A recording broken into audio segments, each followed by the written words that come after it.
Good afternoon, Warriors! Back with another episode of Vigor Warriors 2 and the 1% Club. Hope you guys are doing well this afternoon. Hope you guys are on your purpose, on your plan. Hope things are going well. And hope you guys are enjoying the beautiful day we have today. All right, so Warriors, let me go through a couple of different shout-outs first, and then we'll talk about our topic. Mysterious Stranger, thank you, my friend. Jason Jones, thank you for your comments. Jon the Dawn twice. I appreciate it, John. Public Reject, once again, great comments from him. Growth 2023, thank you, my friend. Senium, I think that's how you pronounce it. Thank you. Jason Anna, LLO.com, thank you. And Dr. Von Life's Investing's always a good one. And HVD4, that's great as well, my friend. Thank you. And Brian Alonso and Junior wants me to talk about AC Green. I am familiar with AC Green. I will talk about that in a separate video, but I have that on my list as well, along with Tom Brady and Michael Jackson. We'll kind of cover those people as well.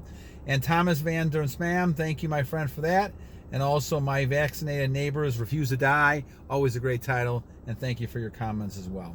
And also Richard Smith talking about the Matrix. We'll talk about that one in some detail as well. All right, so at 125, let's talk about our topic. This is from Wewewe. I think that's the way to say it, and maybe I'm wrong.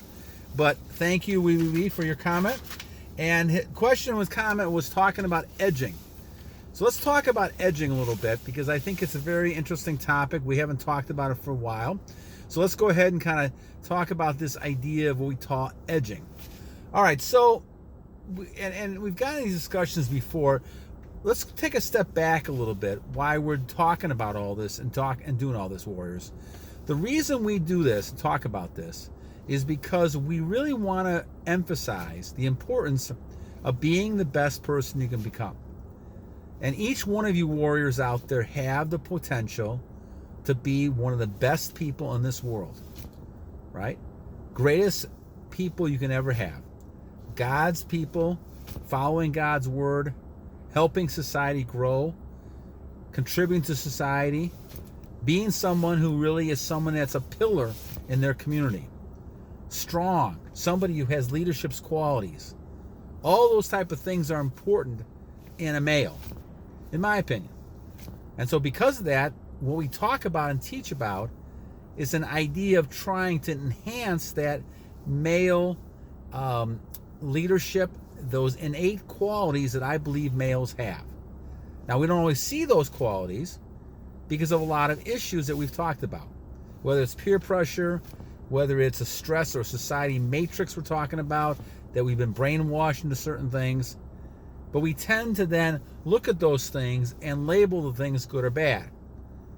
But nothing is really good or bad except for the perception you have. And so of yourself, you need, in my opinion, to strive to the highest level you can. And so we talk about excellence, and we talk about a warrior who's an excellent warrior. We talk about a male who's masculine. And when I talk about that, I don't use a lot of terms like, and I did one, I think, on sigma males, alpha males, and those kinds of stuff. I don't use those terms a lot because I'm looking more at the masculine male. And how I define masculine male. Well, the masculine male is someone who has leadership qualities, who's able to defend a country, a city, a town, a family, who's able to provide and be that pillar of strength in that family.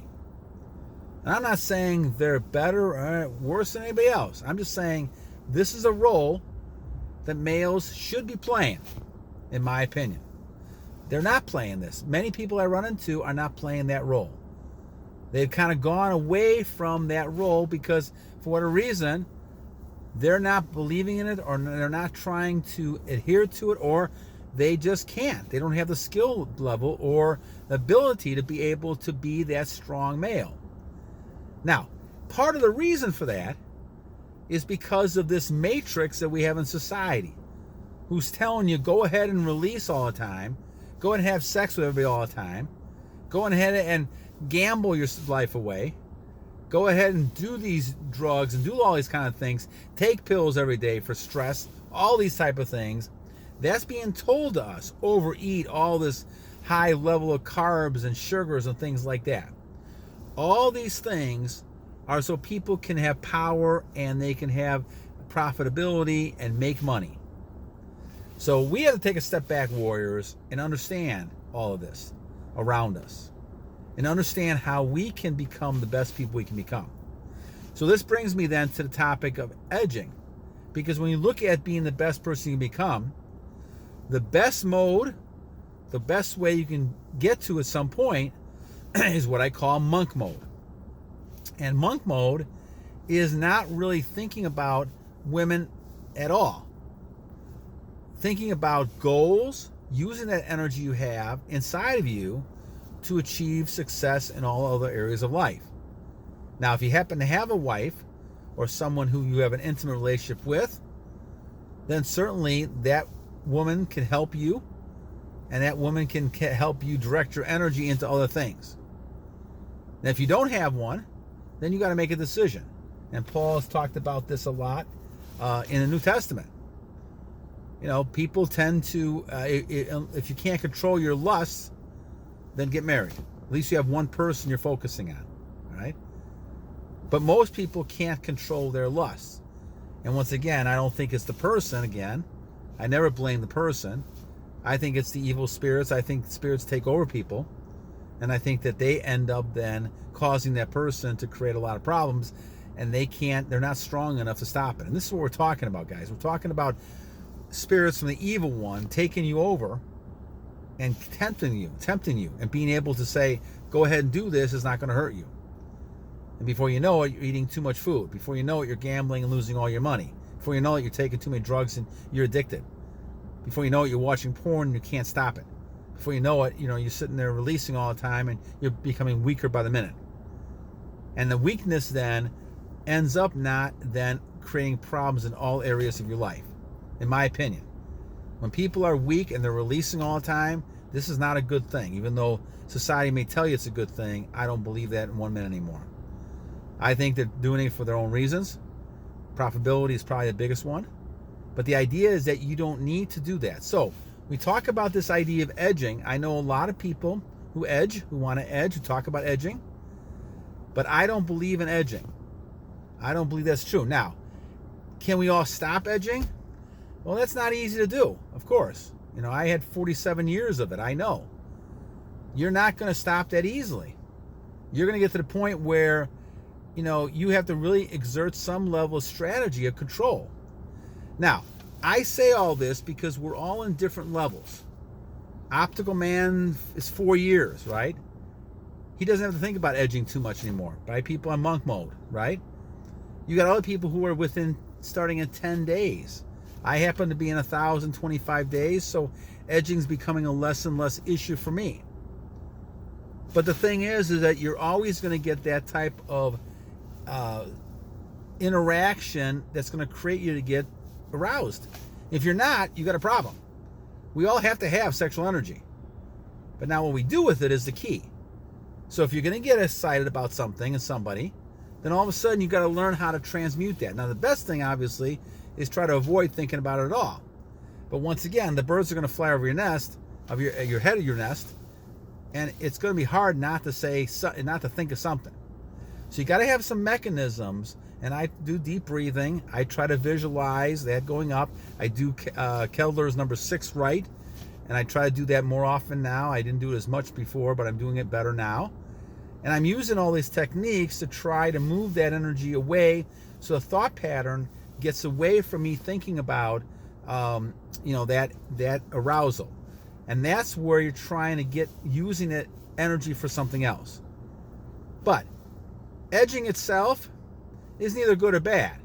It's just a matter of that it leads you to more temptation if you're not really stopping it.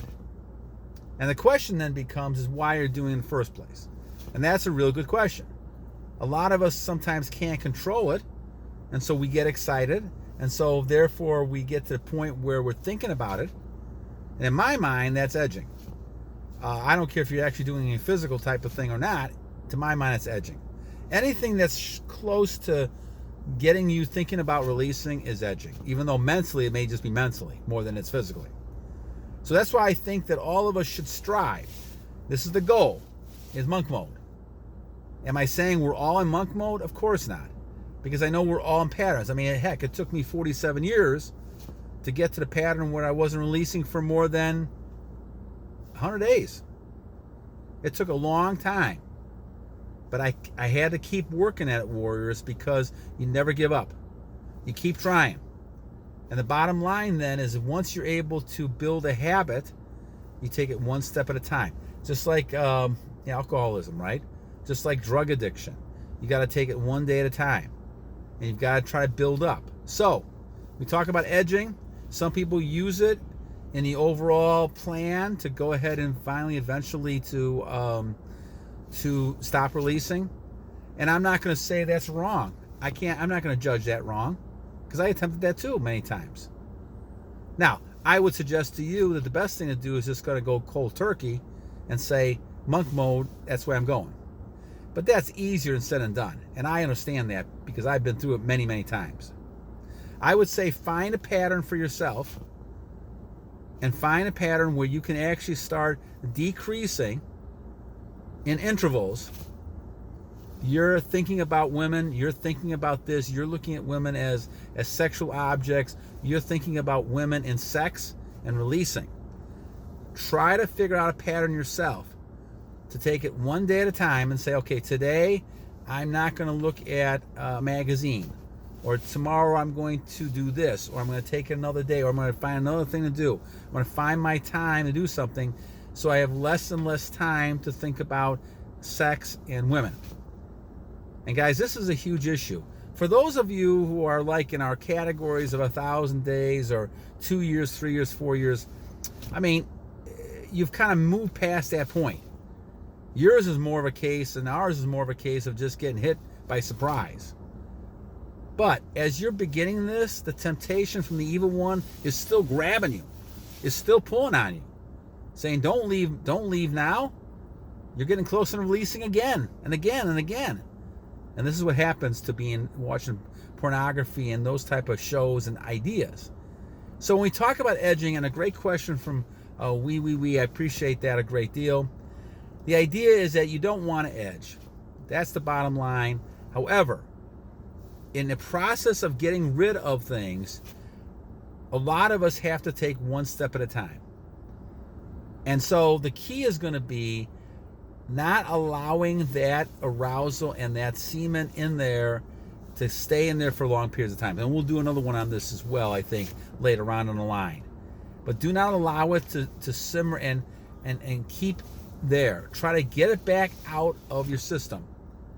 And out of your system, but I didn't mean it that way. But get it out into the rest of your system. So you're able then to use it for other things positively. Achieving goals.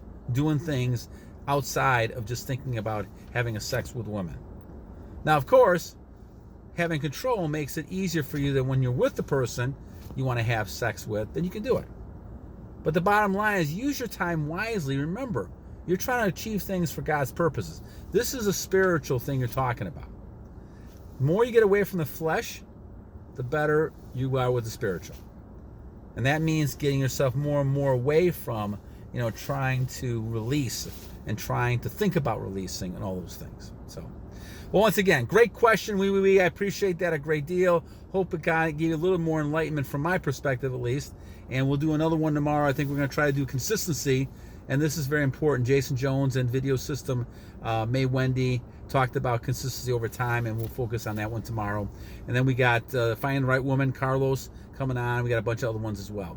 Okay, guys, so until next time, have a great rest of your day. And remember two things. One, first of all, every day is a great day to a great warrior. I said that, messed it up again, but that's okay. And the second time, remember, I'm not going to mess this one up.